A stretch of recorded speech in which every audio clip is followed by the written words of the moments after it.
और ऐसा हुआ है, शाहीन ने आउट किया था ना जब 152 पे 10 विकेटों वाला मैच है, उसके अलावा भी मुख्तलिफ वक्तों पर उन्होंने आउट किए हुए हैं।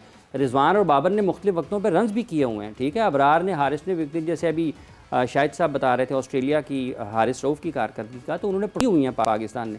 लेकिन क्या ये परफॉर्म करते हैं एशिया कप में वैसा या नहीं करते हैं? हरा तो सकता है पाकिस्तान किसी को भी, लेकिन किसी को अफगानिस्तान भी हरा सकता है, इंडिया को, अफगानिस्तान पाकिस्तान को भी हरा सकता है, पाकिस्तान अफगानिस्तान को भी हरा सकता है। T20 एक ऐसा फॉर्मेट होता है जिसपे थोड़ी सी आपको you just get a sniff है और आप जीत हासिल कर सकते हैं। शाहिद साहब, कमिंग बैक टूवर्ड्स यू, क्योंकि अब स्क्वाड का जिक्र शुरू हो गया है, सो पाकिस्तान के स्क्वाड के हवाले से आपकी क्या राय है?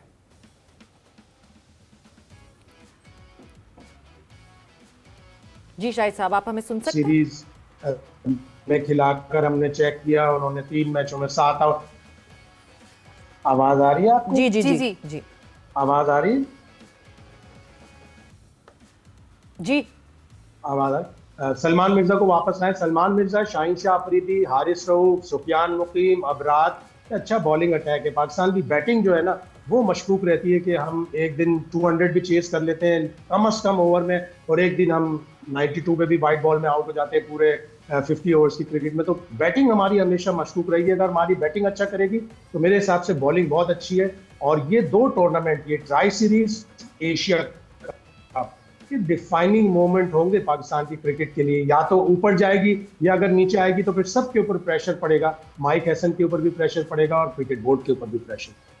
बिल्कुल। अच्छा, जो मीरब ने जो बात की इंडिया के स्क्वाड को देखते हुए, बिकॉज इंडिया ने आज स्क्वाड का ऐलान किया है, क्या एक वो कहते हैं ना, एक मेंटल डिफरेंस पड़ेगा क्या इस बात से?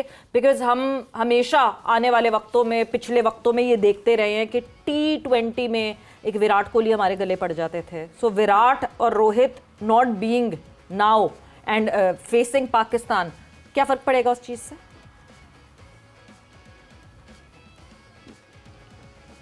थोड़ा बहुत पड़ेगा फर्क, इसलिए कि विराट कोहली जब भी पाकिस्तान के खिलाफ खेलता था ना, वो एक उसकी अलग ही एक बैटिंग नजर आती थी, अलग ही एक विल पावर उसकी नजर आती थी। लेकिन स्टिल इंडिया का सिस्टम इतना अच्छा है कि उनकी टीम रोहित शर्मा, विराट कोहली और जडेजा के बगैर भी इतनी अच्छी होगी और हमें बड़ा बड़ा टफ टाइम देगी। अभी जिस तरह उन्होंने टेस्ट सीरीज इंग्लैंड में खेली, कमाल की खेली। उनका सिस्टम इतना अच्छा है कि उनके पास बैकअप ऐसे प्लेयर आते हैं। हमारा सिस्टम सैडली इतना बुरा है। आप देखें हैदर अली कहाँ पे है। हैदर अली के साथ खेलने वाला यशस्वी जायसवाल, अब उसके 6 टेस्ट 100 है। रोहेल नजीर 2 जूनियर वर्ल्ड कप खेले, उनके साथ 2018 में शुभमन गिल वर्ल्ड कप खेले थे। आज शुभमन गिल कहाँ है? रोहेल नजीर ने 2 या 3 T20 इंटरनेशनल एशियन गेम्स के खेले थे, मीनिंगलेस मैचेस खेले थे। तो हमारा सिस्टम इतना खराब है। इंडिया का सिस्टम इतना अच्छा है कि उनकी रिप्लेसमेंट प्लेयर्स भी कोहली, रोहित शर्मा और अजय जाडेजा को भुला देंगे, रविंद्र जाडेजा को भुला देंगे।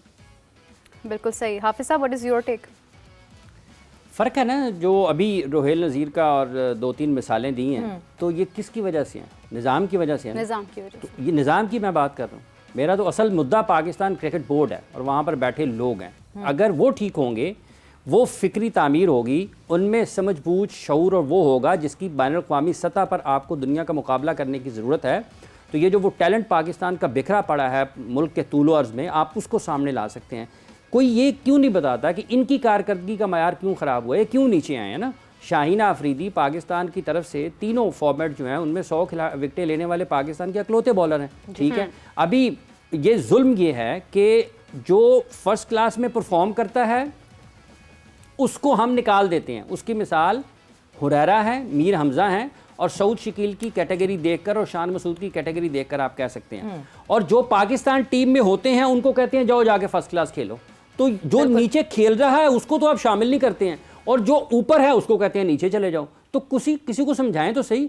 इसलिए जब तक आपका निज़ाम ठीक नहीं होगा, आपके फैसले बेहतर अंदाज में नहीं होंगे, आपकी क्रिकेट आगे बढ़ने वाली नहीं है।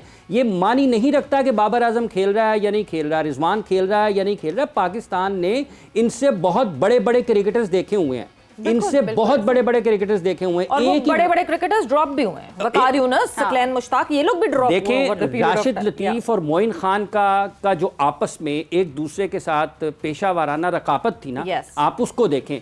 92 का वर्ल्ड कप खेलते हैं मोइन, 96 का खेलते हैं राशिद, 99 का खेलते हैं मोइन, 2003 का खेलते हैं राशिद। तो ये इतने बरसों अगर वो एक दूसरे के आमने सामने रहे हैं तो किसी वजह से रहे हैं ना। तो क्या आज मतलब है कि रिजवान के बाद पाकिस्तान की विकेट कीपिंग खत्म है? ये लोग आते जाते रहते हैं। आपका निज़ाम अगर ठीक होगा तो कहीं उसमें भी आपको खराबियां और खामियां रहेंगी, लेकिन कम अज कम ये नहीं होगा कि आप हारते चले जाएं।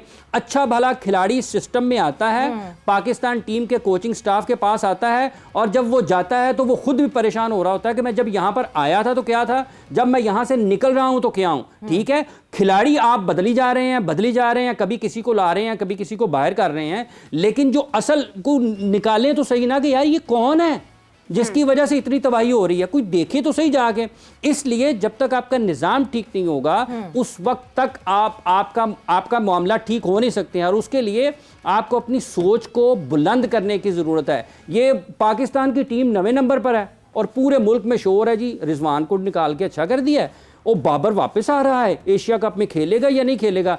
तो वो लोग उन्होंने सही पीछे लगाया हुआ है। वो जो ऊपर बैठे हुए हैं जिनकी ज़ात को कोई फ़र्क नहीं है, देखिए उनके तो बैंक बैलेंस भी बढ़ गए हैं, उनकी ज़िंदगियों में भी आसाइशियाँ आ गई हैं, लेकिन इस मुल्क का जो नौजवान, इस क्रिकेट पर जुल्म, इस मुल्क के नौजवान पर जुल्म है, इस मुल्क के मुस्तकबिल पर जुल्म है। और उस होते जुल्म को देखकर ना इस पे वक्त नहीं ज़ाया किया जा सकता कि ए कैटेगरी में कौन है, बी कैटेगरी में कौन है। जब आपका सिस्टम ठीक होगा, ये वही मुल्क है ना जहाँ पे सकलैन मुश्ताक, और यार देखें तो सही, राशिद खान और सकलैन मुश्ताक, एक और नाम मेरे ज़हन में आ गया, राशिद खान अगर आज के दौर में होते ना, आज के दौर में दूसरा किए बगैर इतना अच्छा ऑफ स्पिनर आपको कम नजर ही नहीं आएगा। लोग ग्रेम स्वान की बात करते हैं ना, शायद भाई ने कवर किया होगा,